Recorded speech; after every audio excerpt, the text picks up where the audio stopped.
Good evening.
This evening I'm going to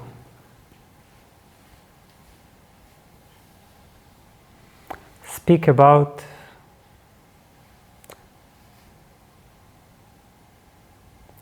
what I consider the most important spiritual practice of all.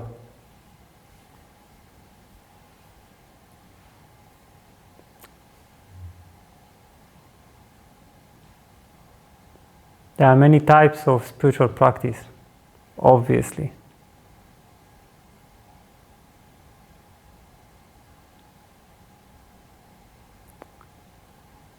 Meditation of all kinds.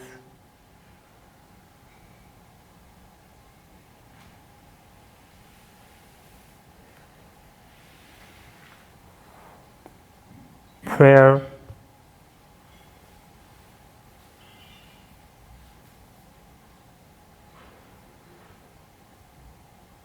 Dynamic meditations.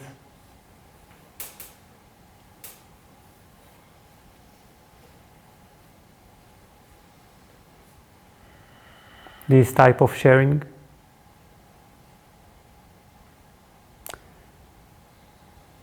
But there is really one that is the most powerful, most direct, most immediate, most explosive. And guess what? This is the one that is practiced the least.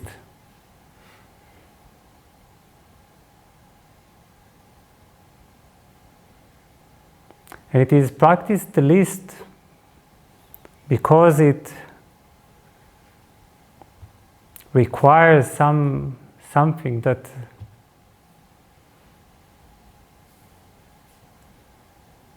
seems perhaps more demanding and sometimes even more confusing. That is why it is so important to enter it. And in so many ways, our meeting is also this practice. This practice is called self-inquiry.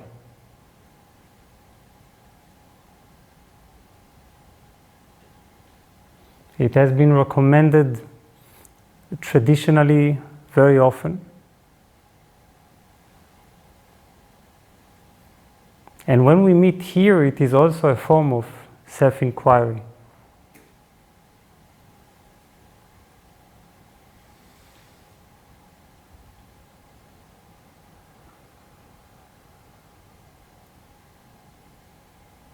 Because what we do here is turn our attention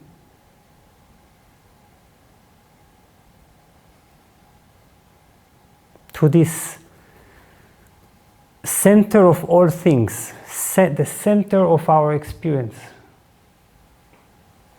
the source of all our feelings, emotions, thoughts, suffering, confusion, fear, desire. We turn all our attention to this center, which is called the self, myself, me, I.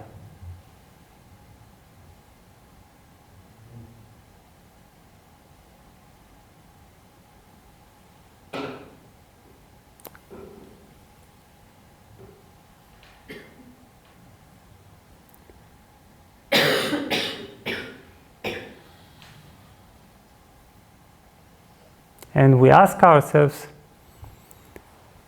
is that all? Is this what I am?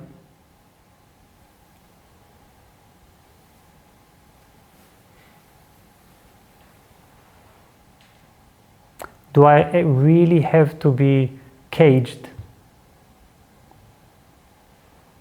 in this experience of the self? Or is there a way out?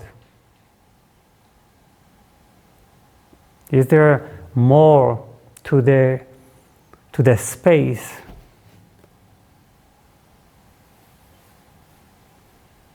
To this inner space?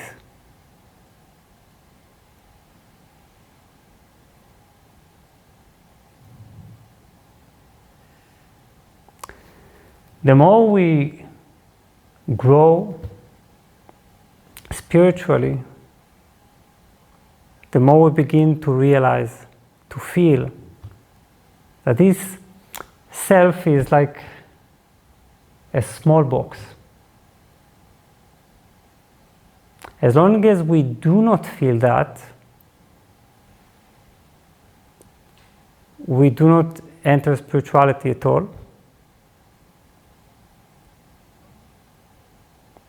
And we only experience the echo, the outcome of this small box, which is suffering.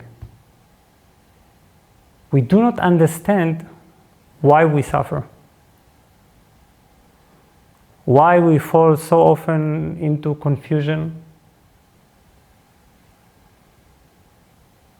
why we enter circles of fear.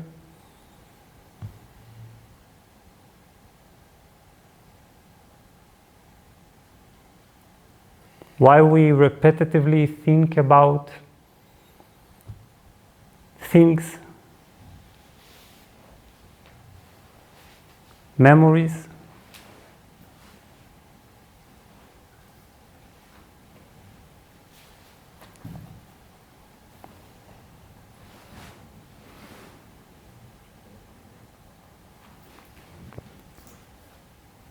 And slowly,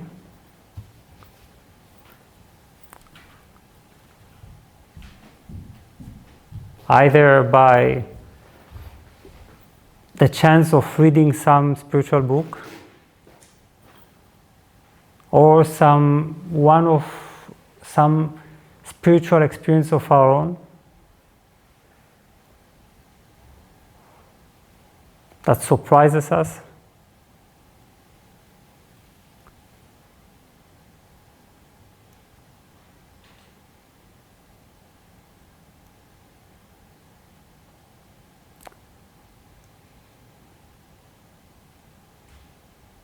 or some nagging intuition, we begin to feel that this self is a limitation.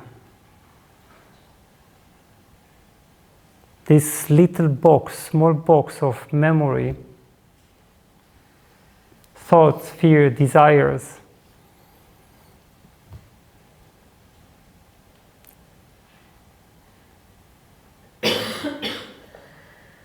and one that we can already predict. We can feel its walls.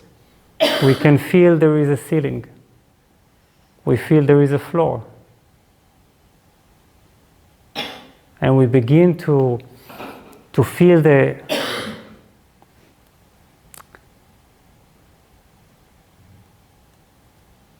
the pressure of these walls, that the ceiling is too low.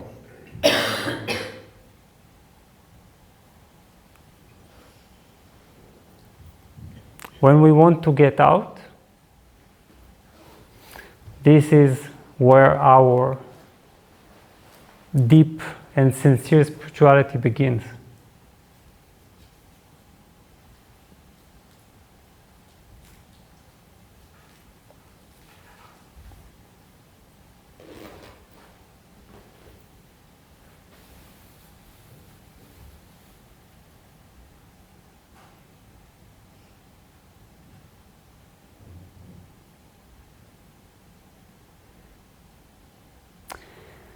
Meeting here is such a reminder that in sharing in this silence,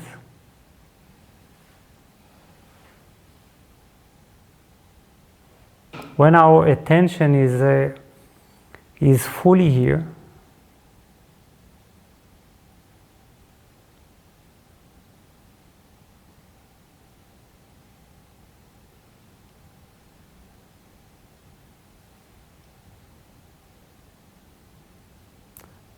we can slowly realize that this small box is something that we can look at from the outside.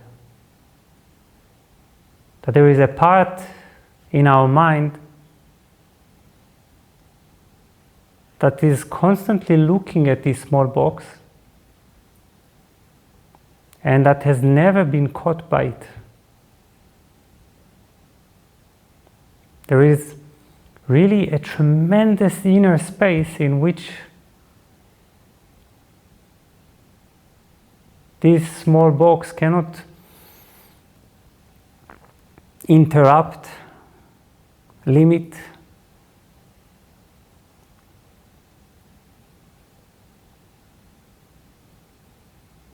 or cause a sense of suffocation and suffering. There is no ceiling, really. There are no walls. There is no floor. It's just something that we have created through identification.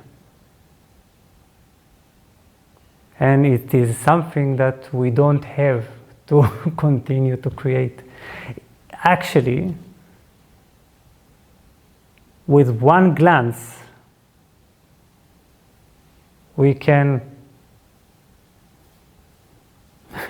uncreate it, deconstruct it, because it is made of nothing. It is made of some funny constructs, like a house of cards, that the slightest breeze of awareness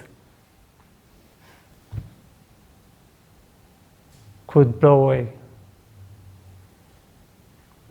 It is made simply of memories. And by our awareness giving attention and validity to these memories,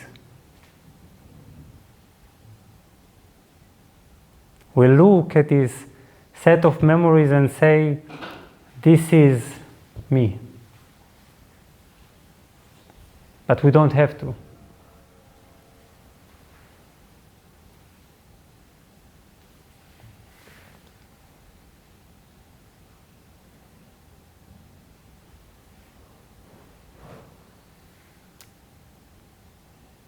So then we begin to realize that our consciousness is far from helpless or caged or being caged. It is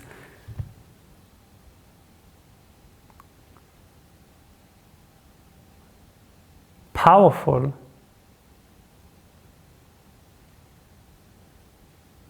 and inherently liberated.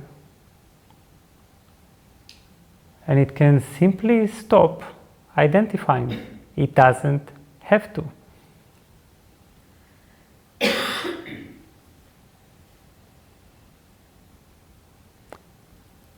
But of course, in our daily life we experience this small box as a huge palace full of rooms and feelings and experiences and wishes.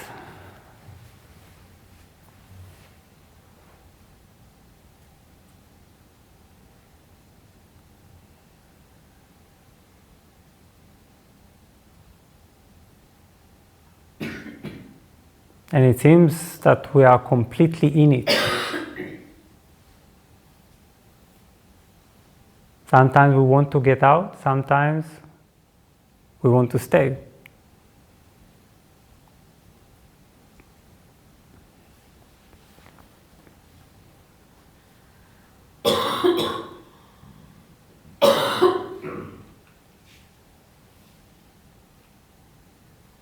So what we are doing here is to slowly allow awareness to spread to such a degree that we can take a look from very far at this small box of memories.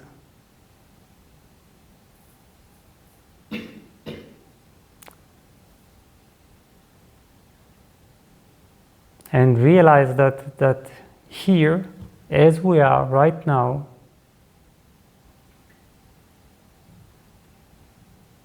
we can look through it.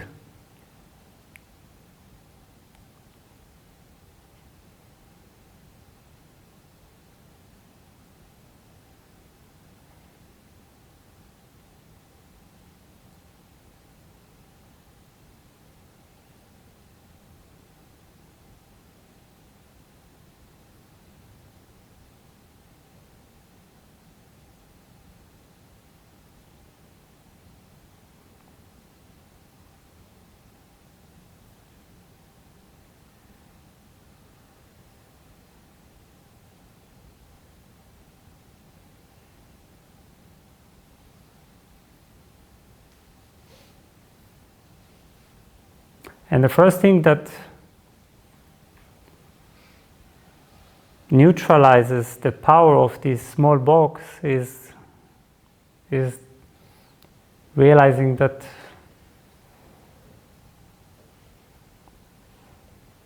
this whole sense of time that we constantly have is also created.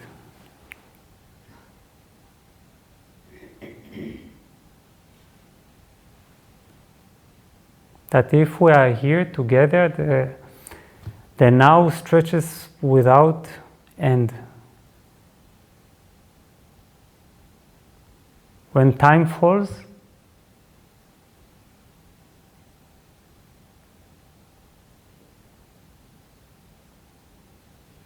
the small box becomes like a dream. Distant pictures.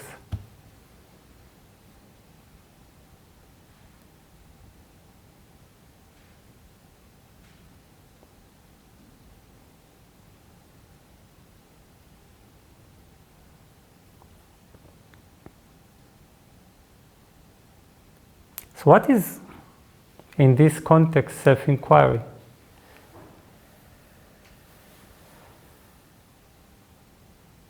Why is it so important?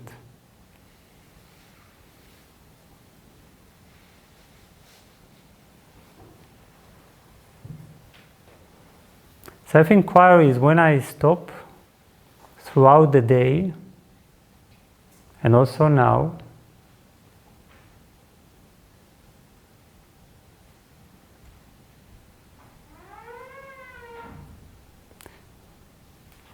and doubt and question the reality that my thought,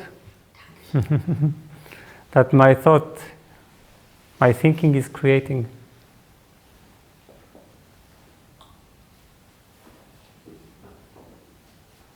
It was just as it is called, self-inquiry.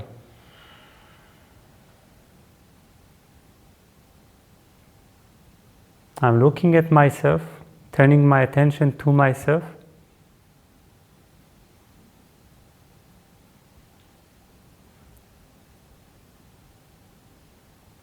As much as possible, as many times as possible along the way, along the day. Also now.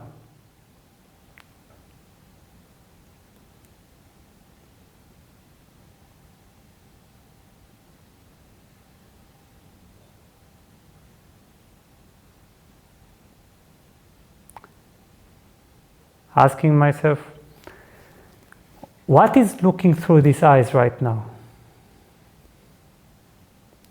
Who is looking through these eyes?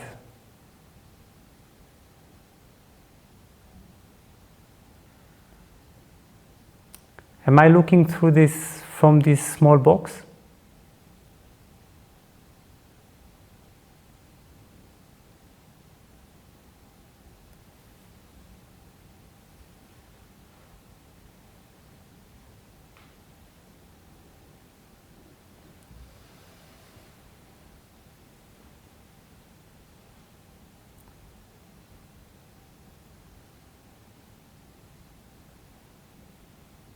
And what makes me think that I am myself?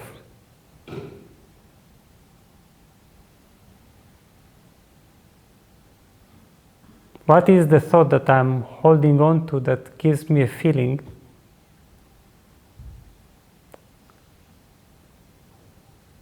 that I am this ego, this sense of me?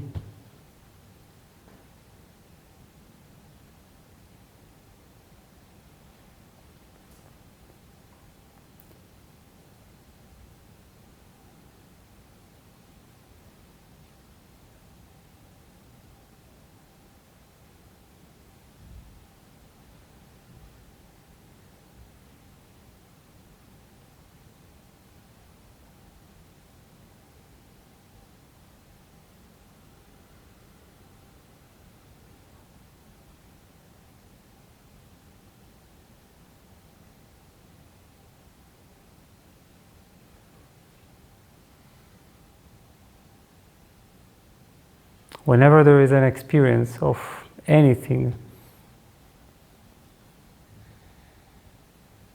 turning my attention to who is experiencing all this,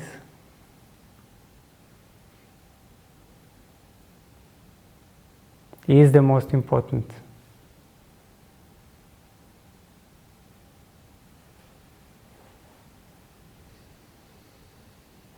Because you see, we can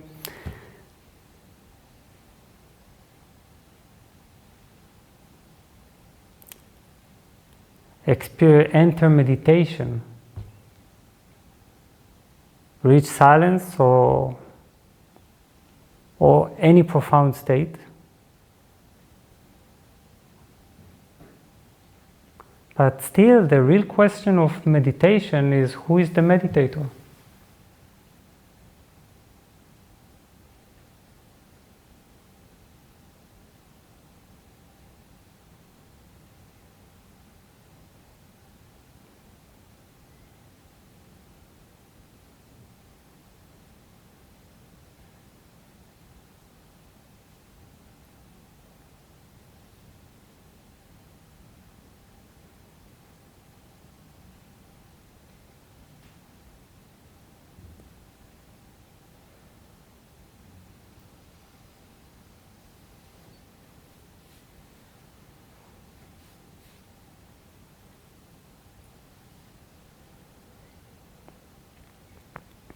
This is the huge difference between self-inquiry and meditation. Meditation is indirect.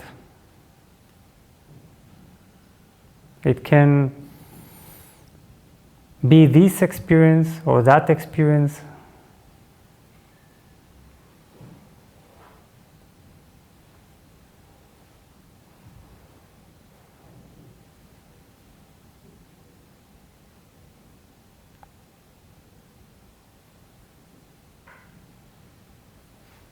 We can even reach silence through meditation.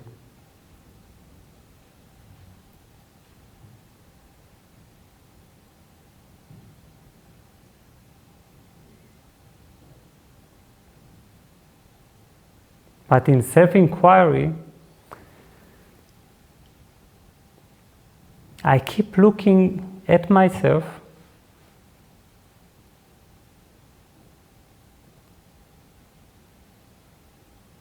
because the more I am looking at myself,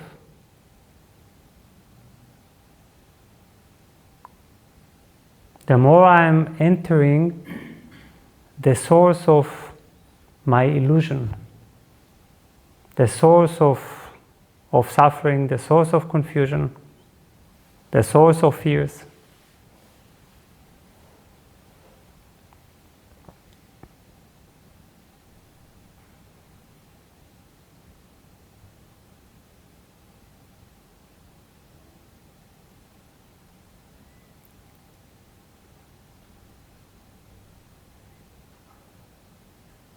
When I was young, and here it is, right now I am practicing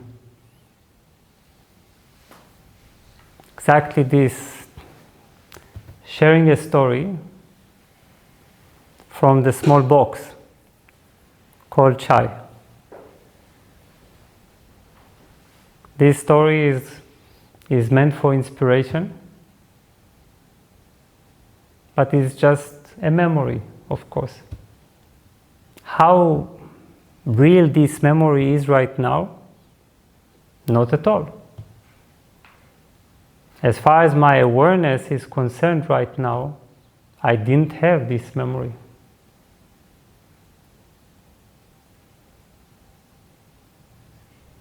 So I can use it for this meeting. But even our stories of awakenings and liberation and spiritual breakthrough, eventually, in the timeless now, they are stories. You follow? Because what is real is certainly not this thread of memory that is like a bubble that we are just watching together now, but only the immense awareness and consciousness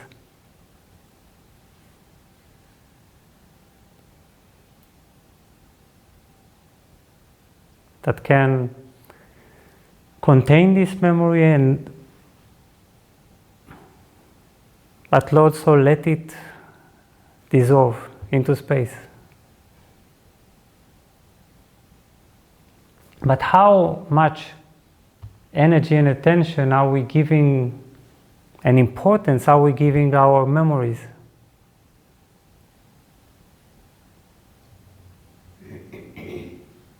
We are a story, right? We are happy to tell our story.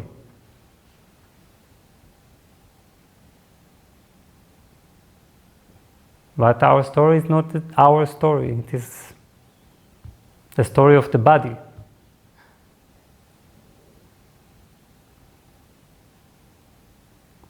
I'm just giving you a demonstration of self-inquiry as we speak. So when I was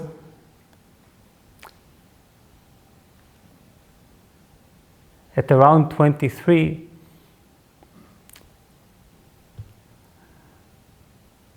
there was a silent retreat. We were in the Egyptian desert. And it was my first teacher's birthday.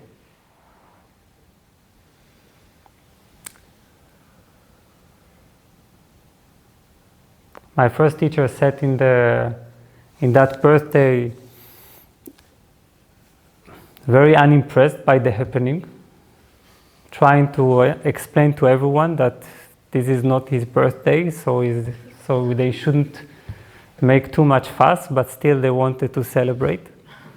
So he sat there in the middle of the circle, and they were singing, and I sat there a little away from the situation. For me, it was still a silent retreat, so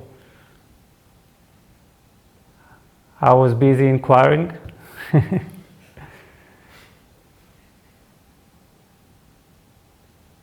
And then I just looked at the all happening, and I asked myself, but who is watching right now?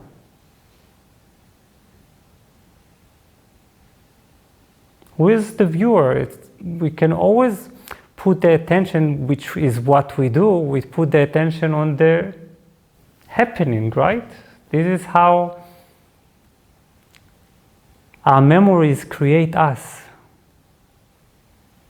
And eventually we feel trapped within our own memories.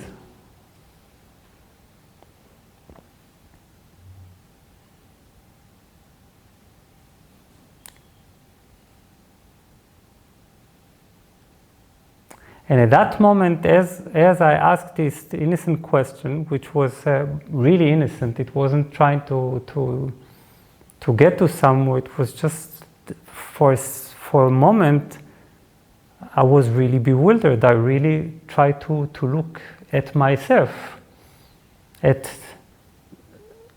the place from which I look. And there, I saw nothing.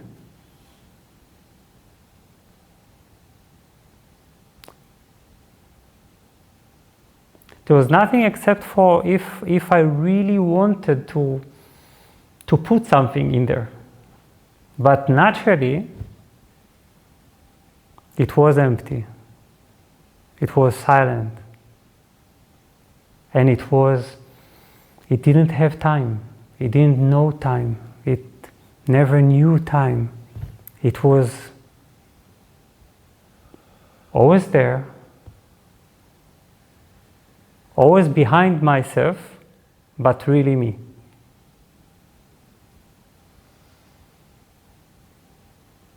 And that was a moment of, like, one of the happiest moments, because at that moment this whole bubble just exploded. It couldn't resist this innocent look that so suddenly, it's like you are walking for years thinking that you are dressed, well dressed. You know these dreams? Everyone knows these dreams. Even Freud mentioned it as one of the central dreams and collective ones. And one moment you look at yourself and suddenly you realize you were naked all along. You know this dream? No? Okay.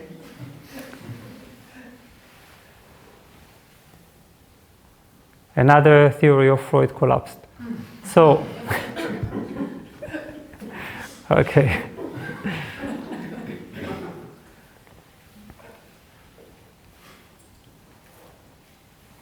So suppose you had this dream. And suddenly you look at yourself and you realize that you were naked all along.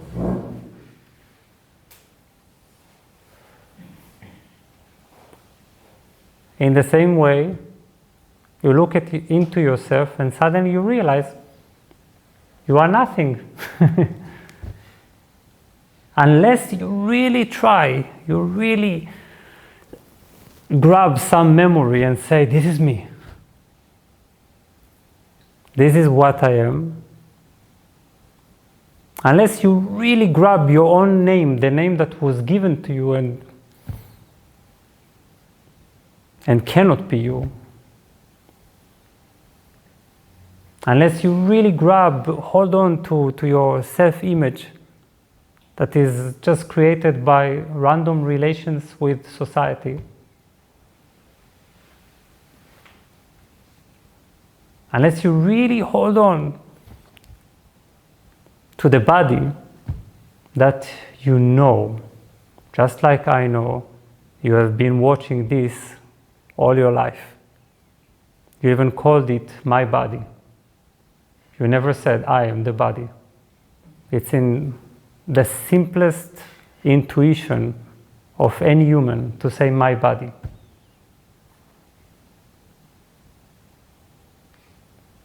Because this body was also given to me. I didn't choose it.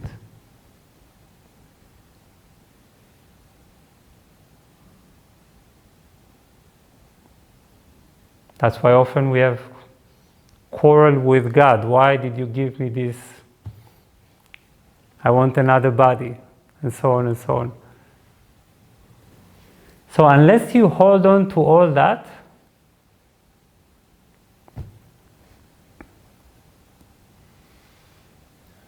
you find yourself stuck in the moment, stuck in the now. You realize that your awareness is always rooted in the now. It couldn't go anywhere throughout your entire life. Nothing happened to this awareness. It was always there, gazing from an immortal, eternal space.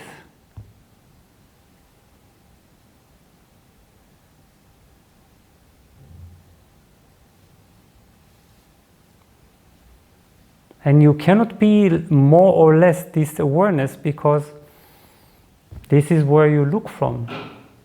The only thing you can do is if you really feel like, by the power of your own consciousness, you can hold on, identify, and re-enter the small box. Or you can be.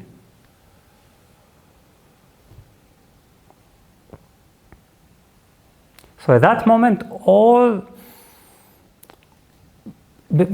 and this is the thing with self-inquiry. Self-inquiry doesn't cut branches from the tree of ignorance, you see? When there are processes that can go on forever. You go and you say, I don't want this memory. I'm now over it. I can forget. I can forgive. And you take off one leaf. Guess what? The tree has strong roots. It also gets all the time cultivation, the water of your attention and social feedback. Everything gives ground, soil, water, sun. The tree is strong. Self-inquiry is going to the roots, and with a huge X. It's the X of your intelligence, of your own awareness, and begin to chop. The roots, I know it sounds cruel. I'm not fond of cutting off trees, but just for the sake of the metaphor.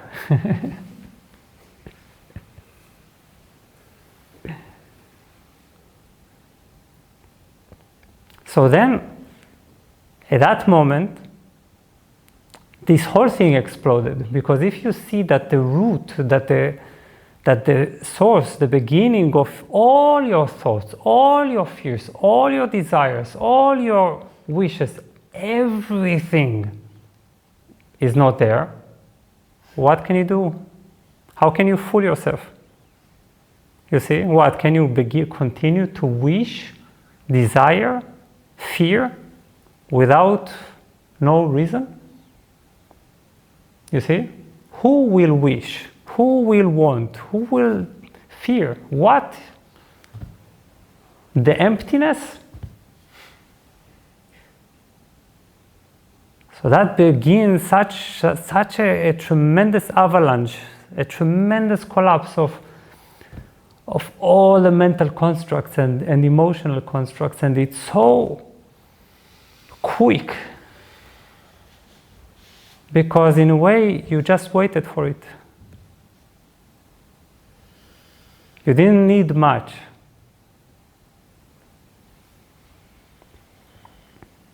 So at that moment, I took a look, and the whole story, I was only 23, I didn't have the chance to get such a glorious life story.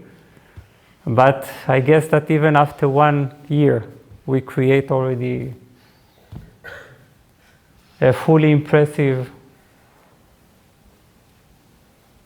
relationship with the world and with ourselves. So, but then I saw the whole set of memories. I was only watching it all along. I just saw all the memories from the beginning. Here I was there, but I was only watching it. And here I was there, but I was only watching this. And then I said, oh my God, nothing happened to me. That was quite a moment. Then you realize that you are stuck in the moment, which is a very happy jail, because it's endless, it's infinite, it's without horizon, it's everything is in it. So it's good place to get stuck in.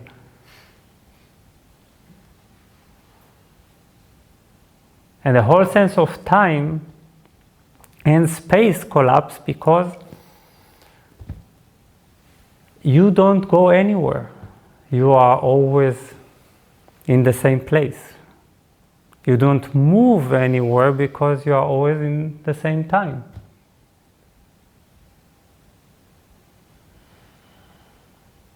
And from that, the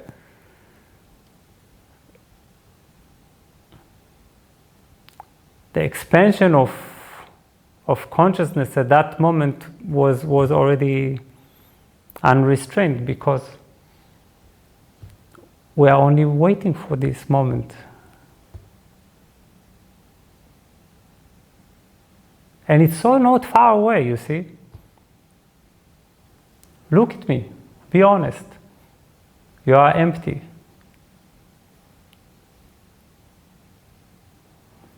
We all know it. Behind our eyes there is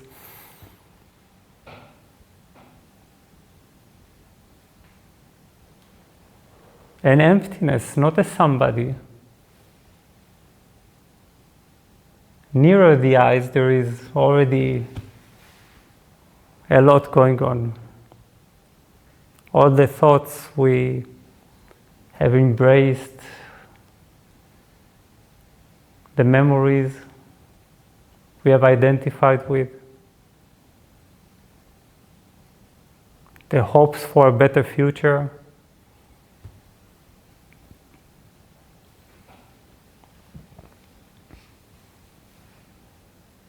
that can never be as good as this now. All that we are hoping to reach in the future is this feeling of now, which makes it kind of ridiculous.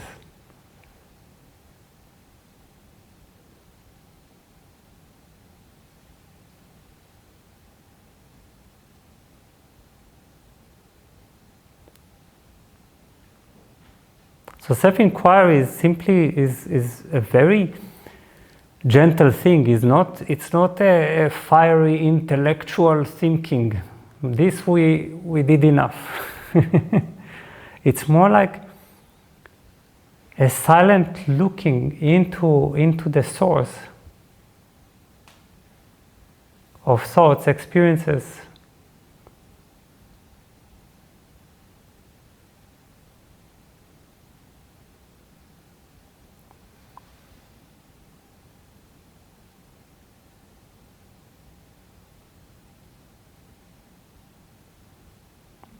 And not only when we suffer.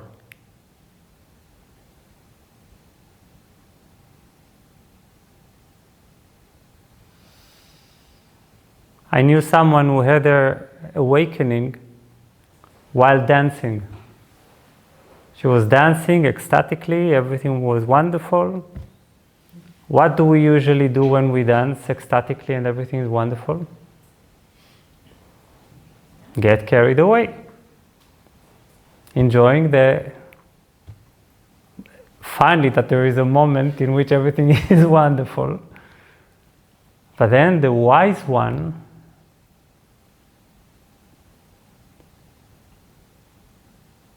would take a look exactly that moment, and this is what she did. She asked herself, yes, but what is dancing right now? Who is dancing? And that was her explosion, because she looked back at the dancer.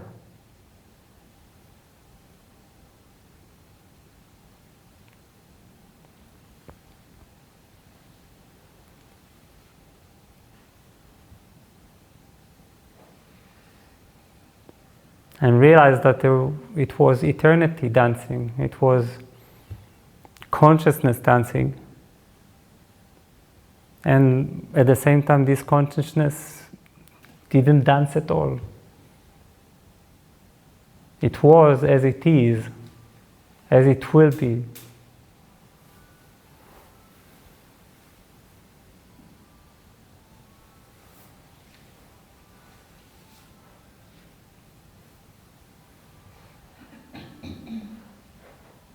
A silent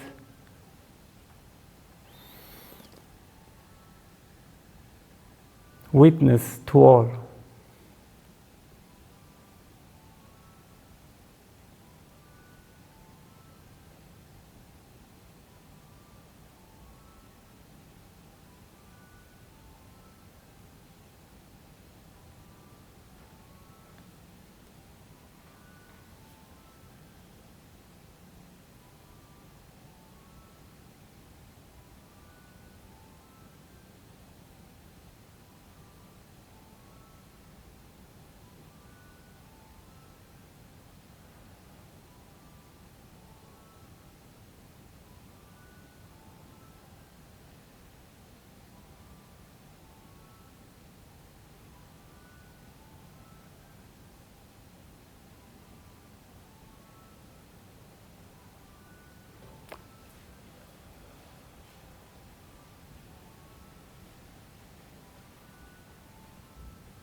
It is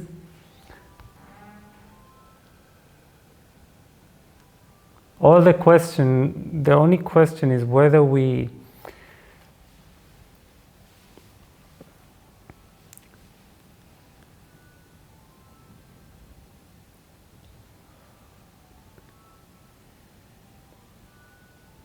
examine wakefully the way our mind works and weaves the story.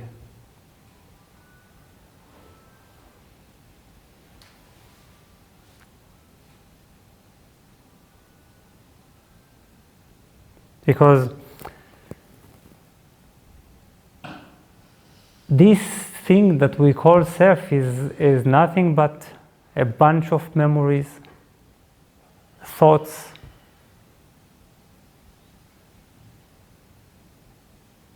ideas. It's not a real somebody that you can find there, like a proud guy or woman.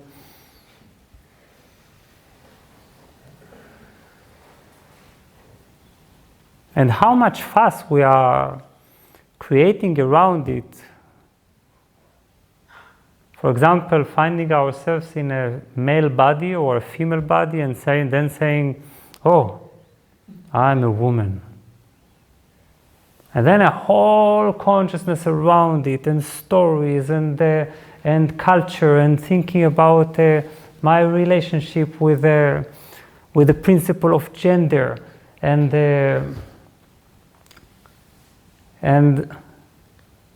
my conditioning and my potential as a woman. All this while I could never be a woman, and I could never be a man.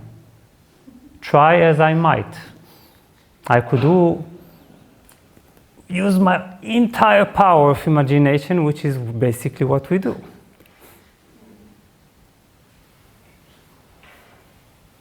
and eventually create this image, which is nothing but a bubble inside my awareness.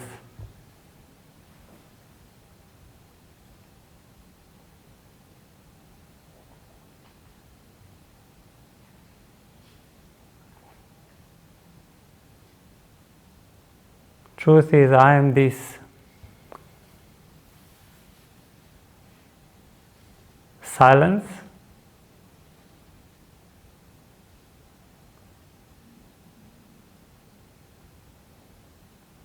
but then even when I begin to ask, okay, but what is this silence? Then it continues.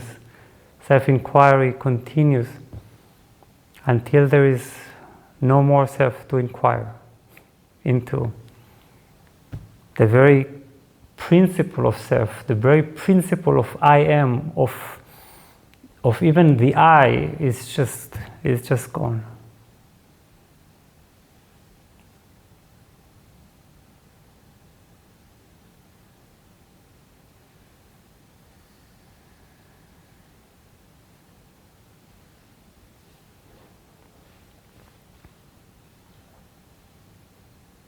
Now, why do we not usually inquire?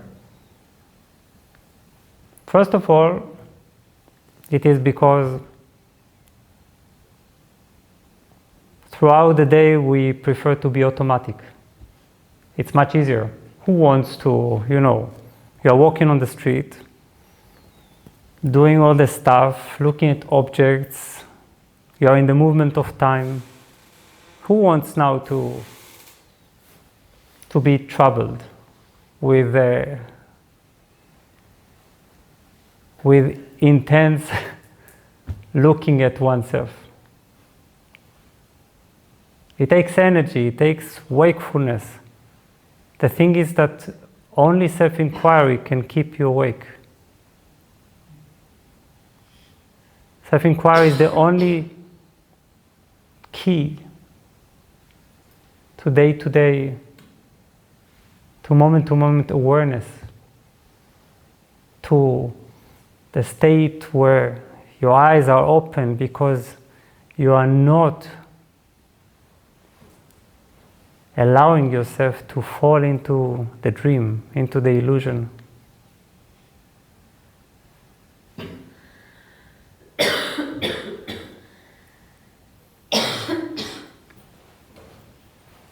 But it's much easier to flow and to dedicate special hours to meditation.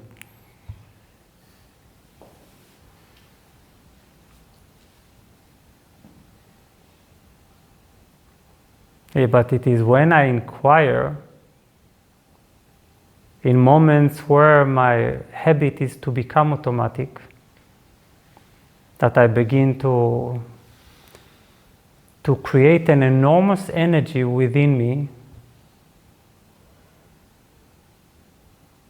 that at a certain point becomes transformation.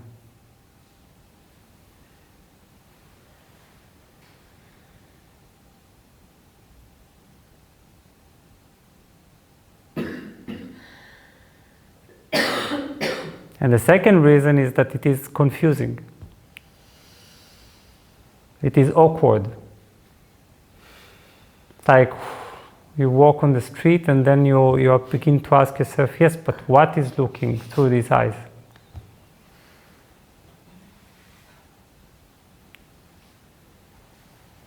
Or what is talking right now? Or what creates in me the sense of time?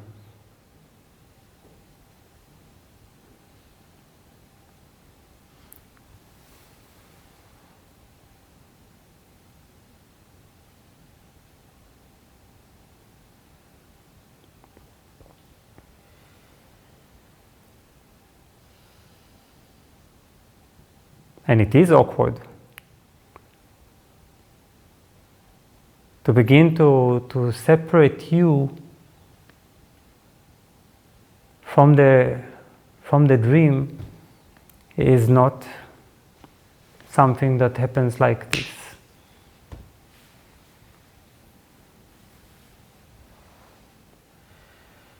here you get a natural support.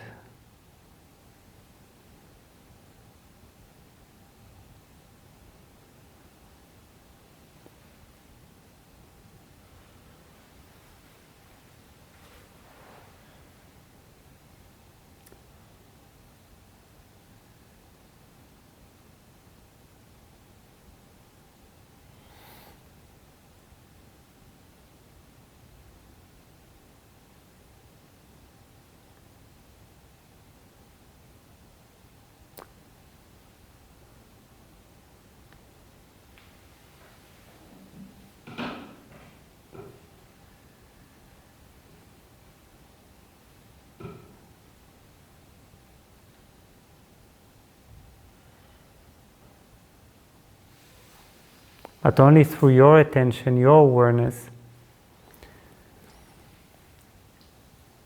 you can begin to feel throughout the day, to experience that there is something else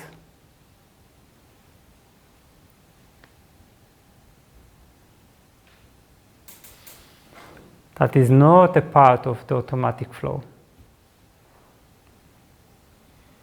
That there is a consciousness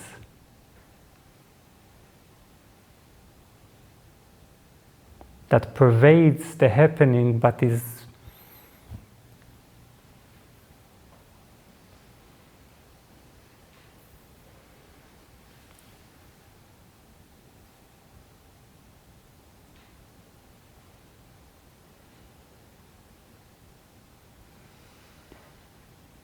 fully free and eternal.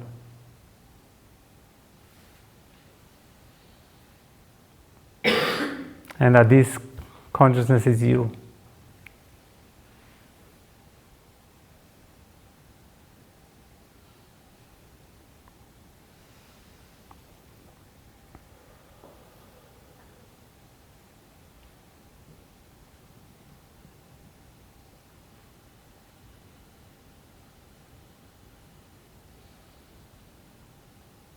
So in self-inquiry, I ask, am I these thoughts?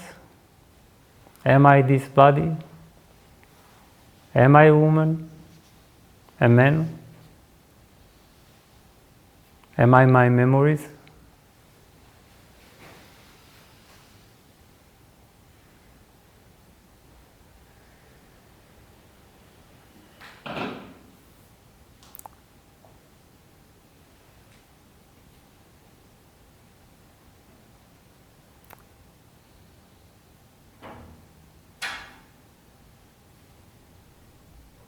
What in me fears, desires?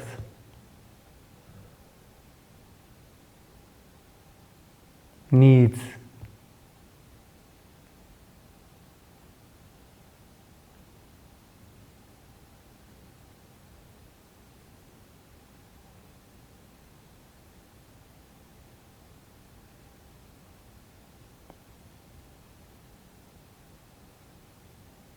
I can say, oh, I really need to let go of this attachment.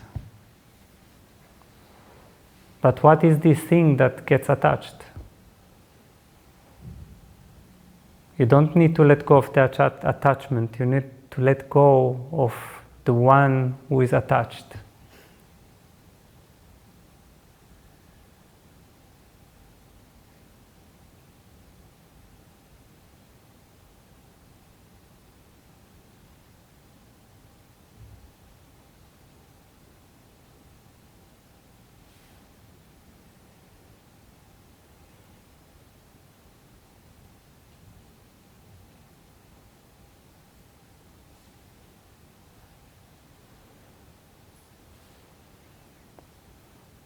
So let us see if there are questions. I'm just asking because I already have some, but let us see here. Yes, please. I've heard a few times this teaching or concepts that our thoughts are not our own. And I find it confusing because although I can tell that there is no person behind the thoughts, it still feels like the thoughts themselves are very personal.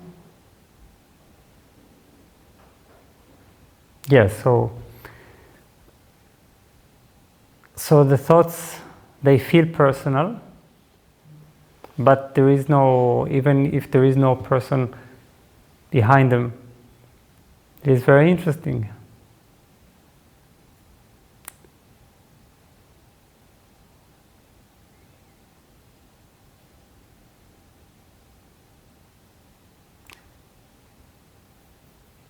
Through identification with thoughts, they become personal. Then eventually you get to experience thoughts that feel personal. Then you say, oh, they are personal. So probably there is somebody behind them. There is a person. What is personal? The process of personalization is identification with something saying, this is me.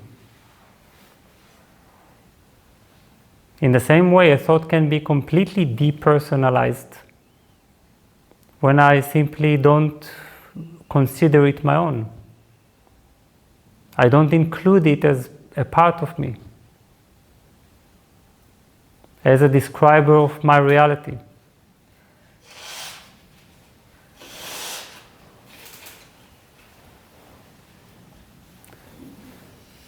We need to understand the mind is completely impersonal. It is the fact that we can speak about it so easily is because it is made of the very same stuff in you and in me. You see, it is the same mind that we meet. What is the mind? The thinking stream. Hopes, desires, fears, expectations, needs, memories. Do you have it? We all have it. It's exactly the same. It's the same principle. It's the same program. You see? We all have hopes, desires, fears, expectations. Nothing special about it.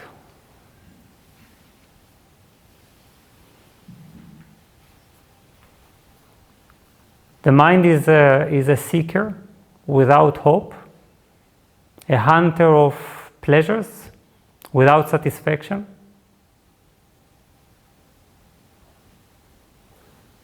The more it seeks satisfaction, the more it gets frustrated. Am I describing your mind or my mind?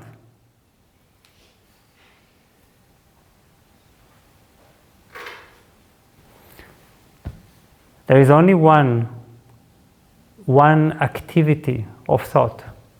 We just share it, we witness it. But then we begin to make it our own. Yes, these are my expectations, my fears. I am afraid to die, for example. What does that mean? What does it mean, I am afraid to die? What is, your fear is special? You see? It's his thought that is afraid to die. It is a natural ingredient in the mind. So we say, I am German, or I am a Jew. It doesn't matter if it's German or a Jew, a male or a female, it's the very process of identification. You see? And we give a tremendous importance to the nuances that seem to create our story.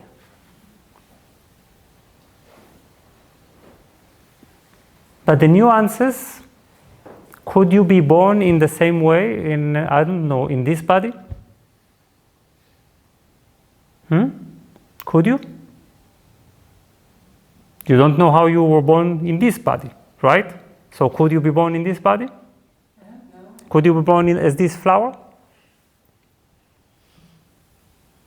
Could you? Did you choose to be born in this body? No. So you were able to, in the same way you could have been born as this, right? We don't, since you didn't control this birth, you couldn't control any other type of birth. So then you could be born African, and then you would say, oh, I'm an African man. The process of identification, and then there will be plenty of thoughts and hopes and desires, just like you have plenty of thoughts, hopes, desires. It is meaningless. So the greatest key to liberation is the realization that nothing in my mind is personal. Nothing. My fears of death, my expectation to be recognized emotionally, my search for happiness. So one says, yeah, my happiness is to have a dog, my happiness is to have a private airplane. It is not important, this is random. The structure is one.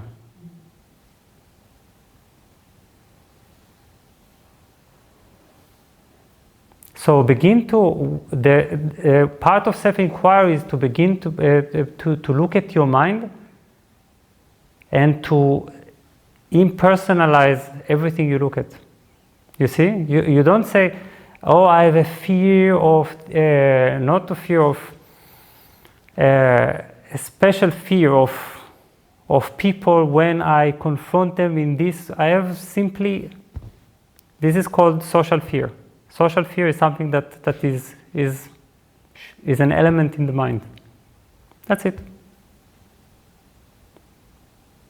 Call it desire. Don't give it like a story. Hope, search, frustration.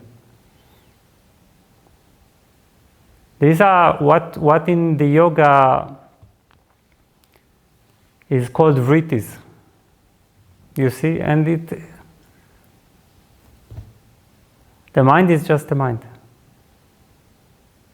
Don't believe the personal story.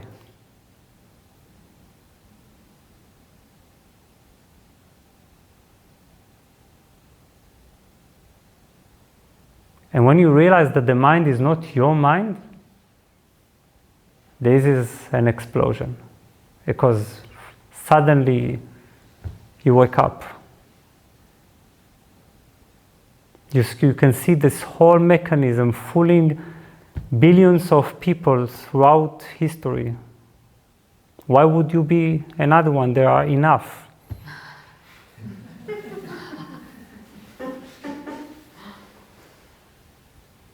You know this this known style of advertisement, serving people since 1994. So it's like fooling people since the beginning of humanity. This is the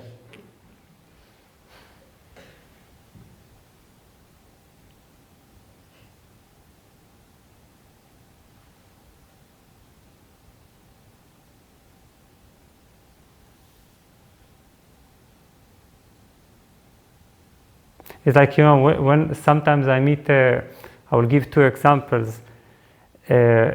Women who come to me and say, I feel that it is the call of my soul to find a man.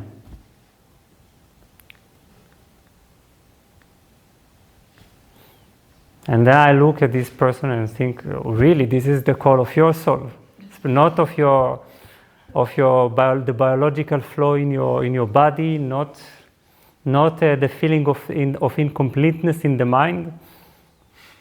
Nothing, not the eternal hole that we as humanity have in our heart. Surely the call of your soul.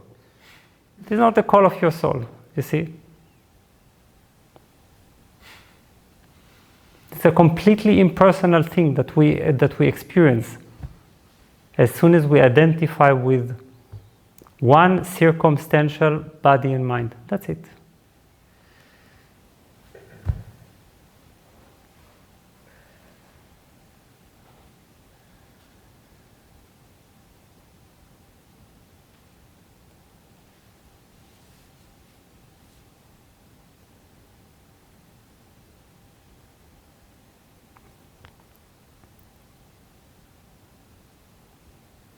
The more we are interested, become fascinated with the content of our mind, the more we get trapped in it. It is like watching a movie,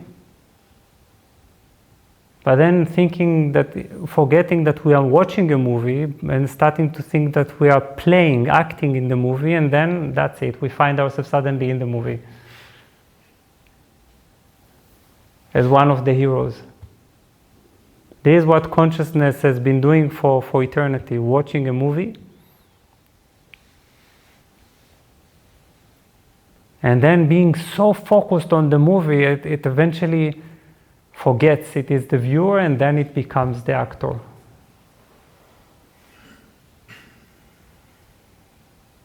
The only way out is self-inquiry, you see. It's, the actor freezes in the middle of the drama and asks himself, am I the actor? There is something strange in me. I feel that there is something so much deeper.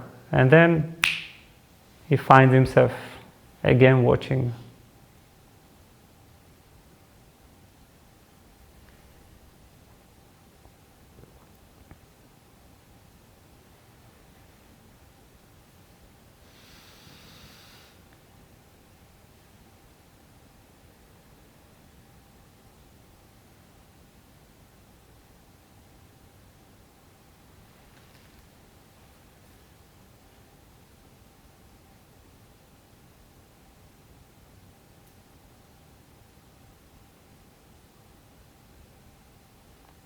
Yes, please. I wanted to know if you make plans and just in case obstacles arise, and if you cancel plans then and change, or if it doesn't matter because you are not identified with the obstacles and you go through it and do what you have planned. I'm not sure I understood. You're asking if I make plans, Yeah. and what happens when they get cancelled? No, Yes? what happens when obstacles arise? So Yes. so that you can't, so that it becomes difficult to realize the plans. Yes. Interesting. Well, do I make plans? Obviously, I couldn't come here unless I made the plan to it's like an agreement that we would all meet in the same time. And I also make plans far ahead. 99% of them get cancelled and changed.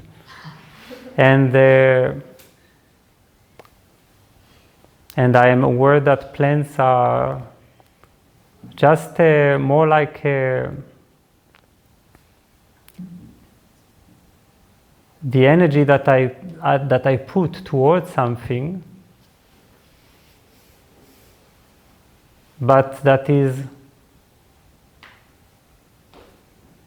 meant to be created and changed by so many other factors, you see. It's like plans are just my humble contribution to a future that is doomed to be changed. And since I love the change, and I don't feel that my plans are a reality that must take place, then I enjoy very much watching how it changes and takes another form. And in that sense, I never experience anything as cancelled. You see? Because to have something cancelled, it means that I had some kind of fixed confidence about what must happen. But when we are a part of the real world, we enjoy the fact that reality eventually gives shape to what we planned. So it takes it and blends it with endless elements. Then it gives me back something and tells me, here, this is what you are really meant to experience, not and not what, obviously not what you thought you should experience. And then I know that this is true. This is what I really wanted to experience.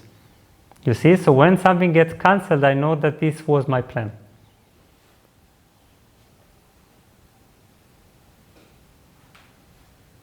I say, oh yeah, this is exactly what I wanted. Because I am one with reality. I don't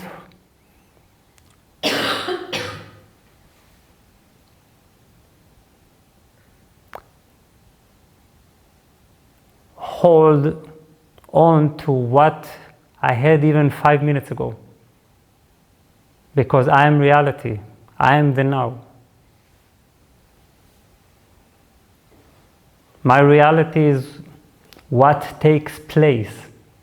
It is not what should have taken place in my own wild imagination. And we are all, in that sense, we are all crazy people. You see, because we are like, think of what is crazy. Crazy is when you cannot differentiate subjective from objective. The boundaries of your perception and what is happening in the outside, they get become very blurred, and you no longer can identify. You think that what you see happens also in the outside, and then you begin to deny reality. Isn't this what we do all the time? We have a certain fixation, a vision. Then we think that for some reason we are the masters of reality. And if we will get angry enough, frustrated enough, it will say, oh, I'm sorry, I didn't notice you. What do you want? Can you just remind me again of the plan? Oh, okay. Now we'll make everything change and you will feel better. No. Reality tells you to follow it. You need to be as quick as reality. Reality is taking steps all the time. And it's just what it is. It doesn't care about you because it wants to teach you that you are not you. You are not your thoughts. You are not the images that you hold on so strictly and strongly and rigidly, trying to tame reality.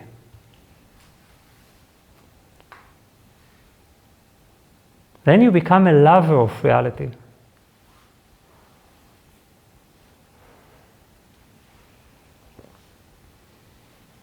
Then this "thy will be done" of ancient times becomes no longer some kind of metaphysical will.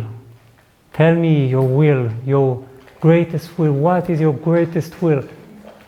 Because the answer is before your eyes. This is my will. Here I am. I'm giving it to you.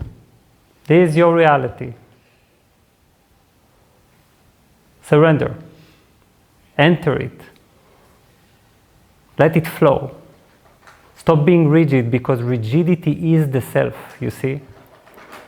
Rigidity is this fixation. It's this structure that wouldn't be reshaped.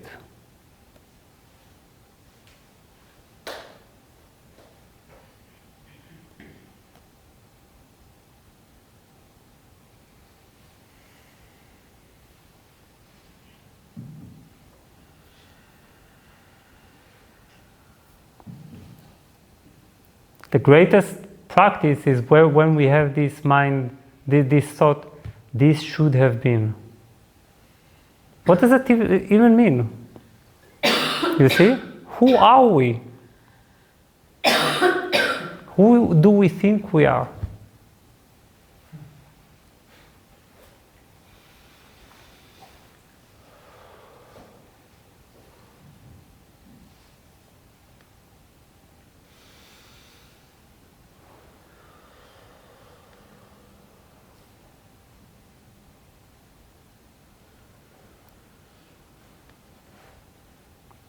So in reality, we are this moment, and whatever is presented in it is our plan, and is what we choose.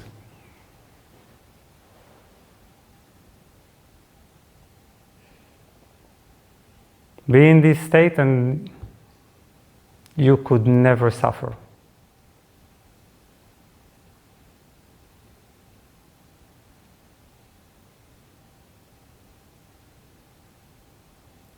Now let's see a question.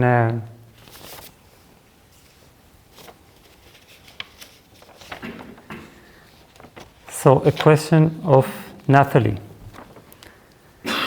I have difficulties with observing my thought in meditation. Often they catch my attention and make me drift away. How can I better work with that?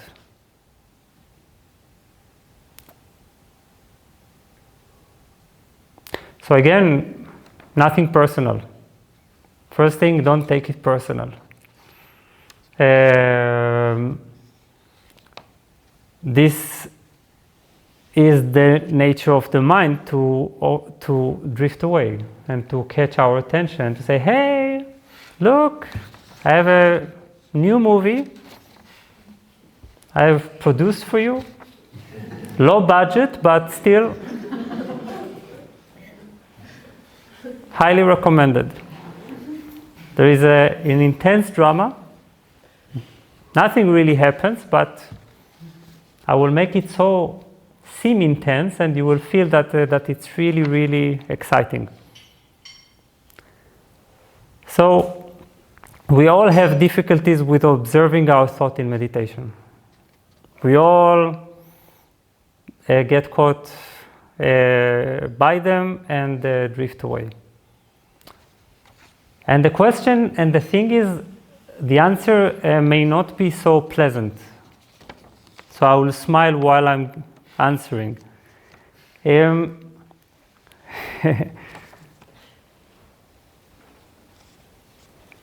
We have problem observing our thoughts because we are very interested in them. We like them. Very simple. And how can you let go of something that you like? It's really interesting. You really want to delve into this. And we hardly have even the trust that our drama can wait for us within a period of something like maybe half an hour. We must now think about this because we are so fascinated by it.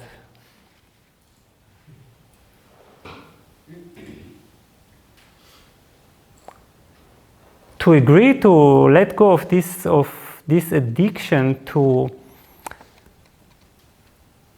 our thoughts is a major step in meditation. You see?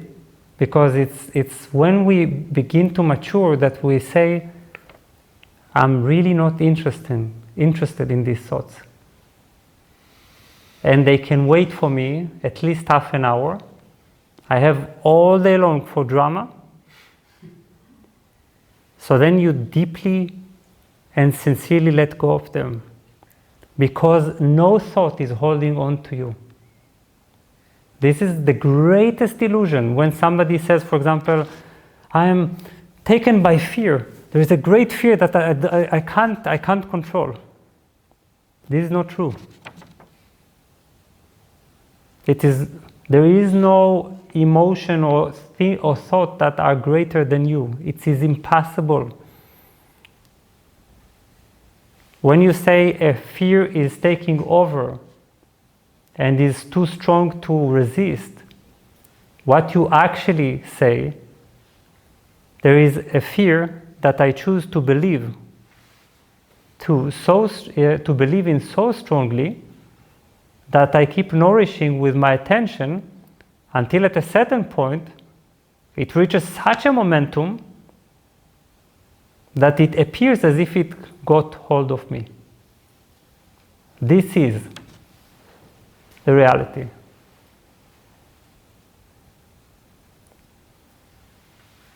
Thoughts don't attach to you. They can't do it. They're not like, I don't know, some kind of viruses that that have their own self-preserving survival instinct.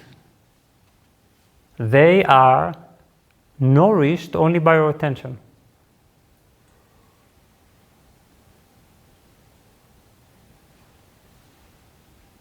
If you really let go of a thought, it really lets go of you. And this includes the strongest emotion. So you need to ask yourself at that moment, why am I holding on to these thoughts? What is my benefit? What is my interest?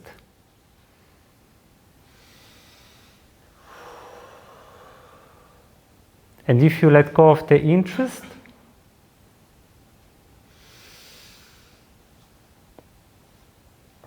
you will not watch the movie. You turn it off. But this is a great teaching, you see. A great learning. You are the giver of power within your mind. You choose.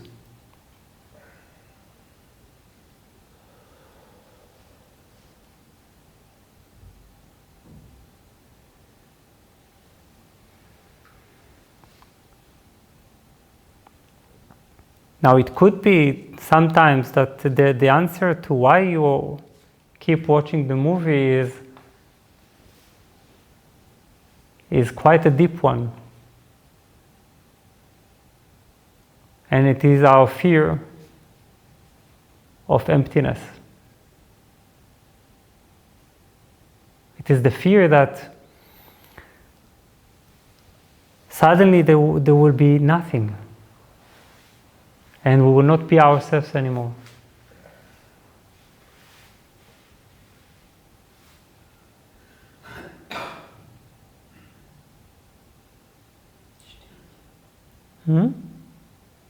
Sorry?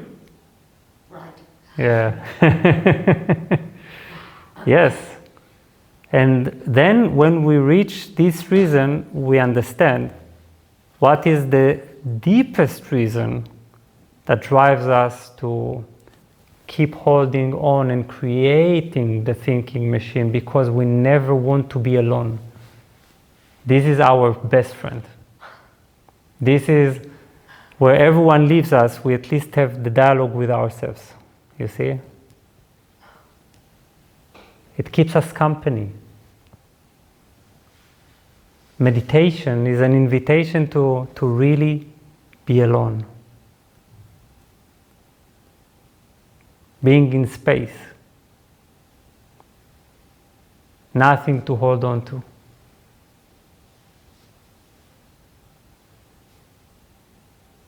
It's a bit scary. If you agree to be scared, just 1 millimeter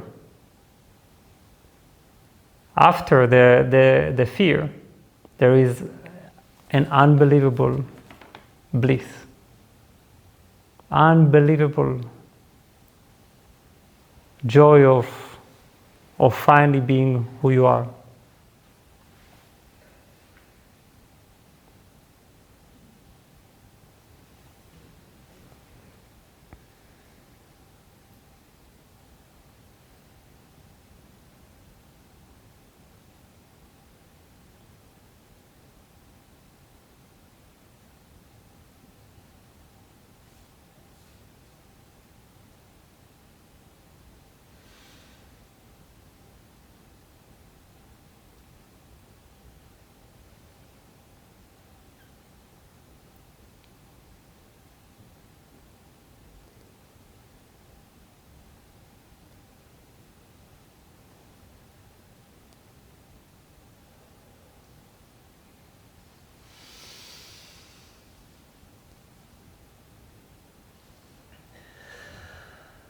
Yes.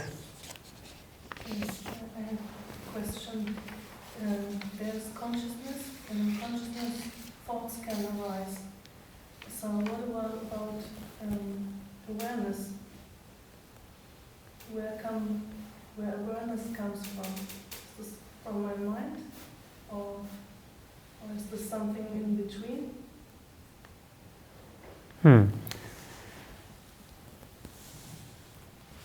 Well, usually I don't use the word consciousness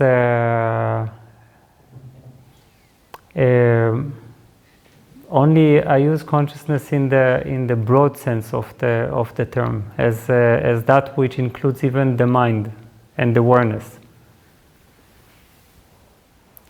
Now, awareness is the function of the mind. Is the what the mind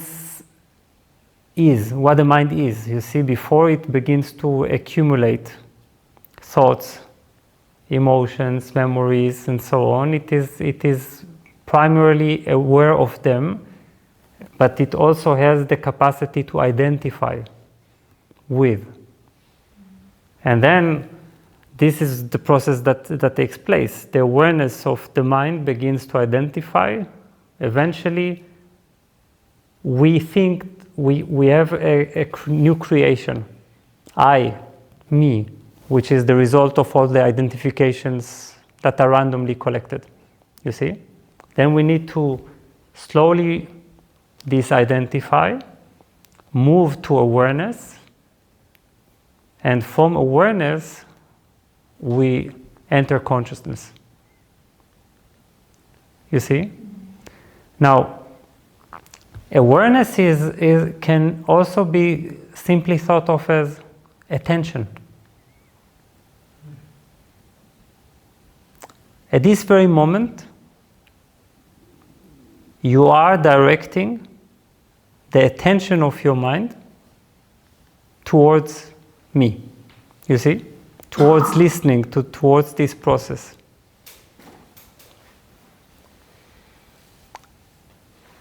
Attention can be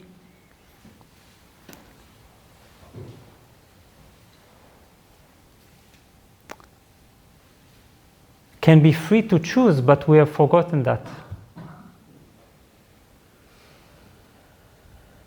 So then our attention begins to become automatically focused on certain things.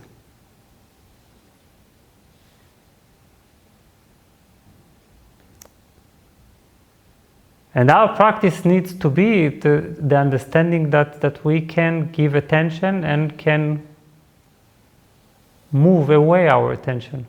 We are free to do that. We have forgotten that we have a choice.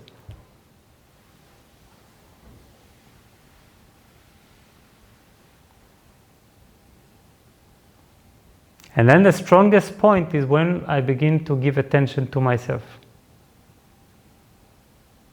It's like, imagine attention like a torch, awareness or attention like a torch. Usually it goes like this, right? Hello, hello, hello. This is what we do all the time. Or there are thoughts. Hey, thought. This is my favorite thought of suffering. Let's feed it more, more, more, so it becomes automatic and eternal and will never let go of me. And emotion, relationship, and so on. But then, self-inquiry is suddenly you take the torch and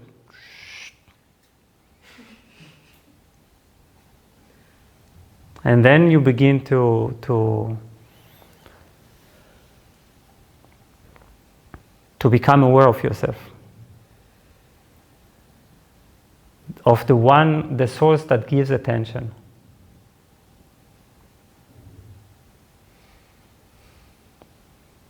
Behind attention, there is a vast mind. Behind the vast mind, there is an infinite consciousness.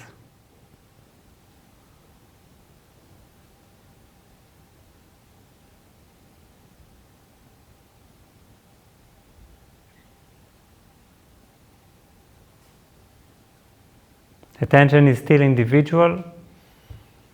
Consciousness is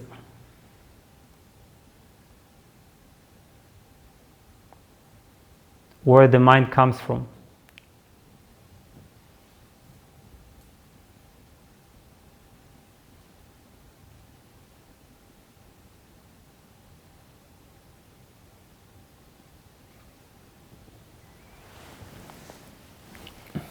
Yes. I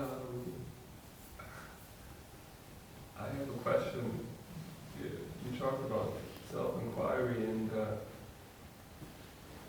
there's obviously something, seemingly something that is inquiring into something. Let's say consciousness inquires into the person or something like that, which still makes it like two things. And Yes.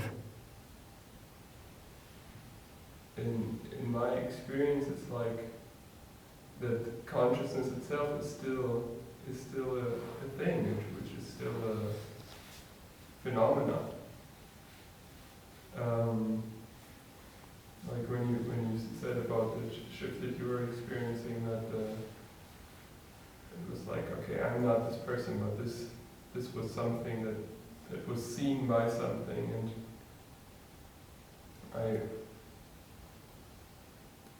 I wanted to ask, like, with self-inquiry, what self, like, we can talk about the self of the personality, but all the way back, the self is just really nothing. Like maybe what you talked about with this,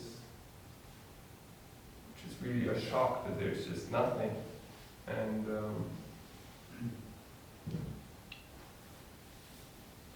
that, in my experience, brings up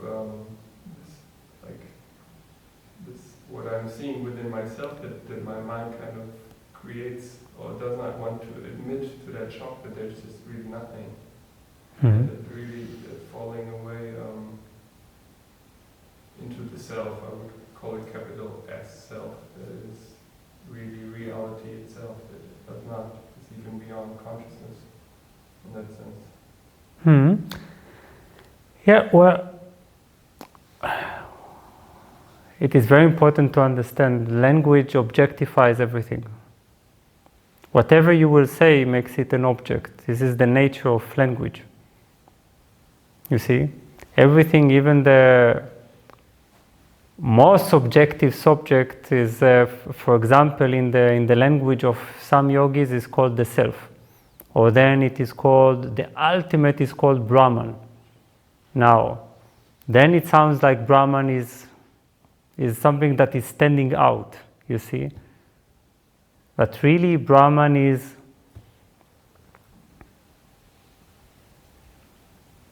only consciousness without defined borders.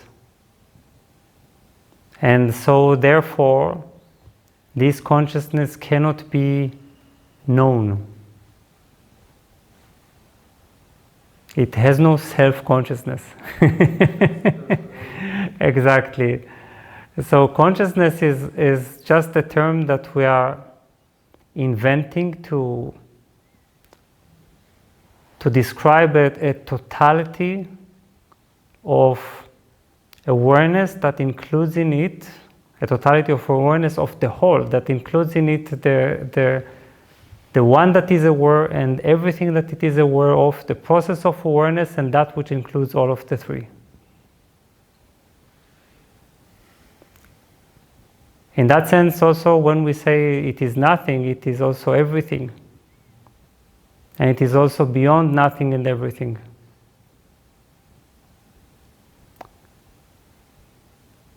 And this is, of course, when we reach the indescribable.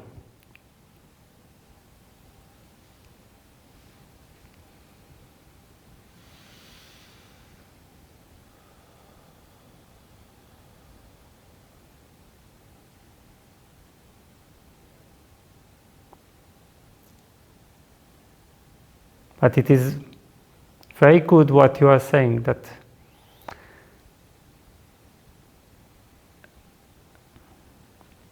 any type of sense of self, any type of I am, eventually is absorbed. It only serves one need.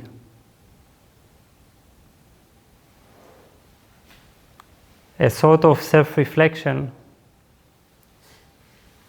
as a catalyst for looking at oneself, you see? Looking at a subject, but then eventually there is no subject, there is no object.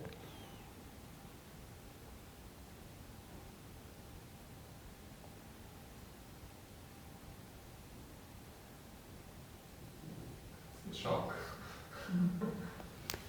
If it weren't a shock, then we didn't need so much satsang, silent retreats, scriptures, spiritual teachers to carefully follow the process, endless questions, endless answers, endless crises, endless...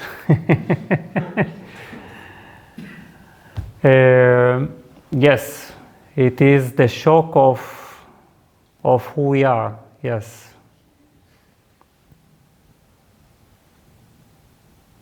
Because we are a pretty huge thing. Imagining itself all along to be the smallest thing. So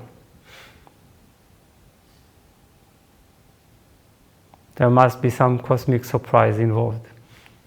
A surprise in which we are surprising ourselves. Shocking ourselves while we knew it all along.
Very good.